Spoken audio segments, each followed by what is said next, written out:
Hello বন্ধুরা, তোমরা সবাই কেমন আছো? আজকে আমি রান্না করব ইলিশ মাছের মাথা দিয়ে কচু শাক। কচু শাকটাকে সিদ্ধ করে নিয়েছি, ইলিশ মাছের মাথাগুলিকে আমি ভেজে নিয়েছি। এখানে আছে নুন, হলুদ, জিরের গুঁড়ো, কাঁচা লঙ্কা আর ফোড়নে দেব জিরে, তেজপাতা, শুকনো লঙ্কা। তাহলে চলো এবার রান্নাটা শুরু করা যাক। তেলটা গরম হয়ে গেছে, এবার আমি সব ফোড়নগুলো একসঙ্গে দিয়ে দিলাম।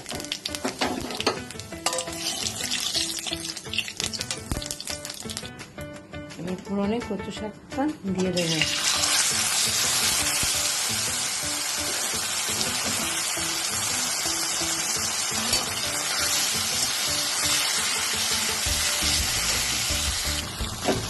এবার আমি নুন, হলুদ, কাঁচা লঙ্কা আর জিরে গুঁড়ো সব একসঙ্গে দিয়ে দিলাম।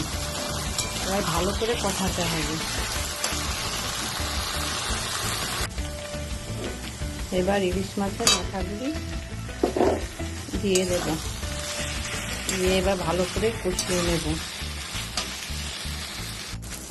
কচু শাকটা এবার কষানো হয়ে গেছে। এবার আমি একটু চিনি অ্যাড করবো, যারা অ্যাড করতেও পারেন আবার নাও করতে পারেন। আমি একটু চিনি অ্যাড করে দিলাম। তৈরি হয়ে গেছে আমার ইলিশ মাছের মাথা দিয়ে কচু শাক। কার কার ভালো লাগে?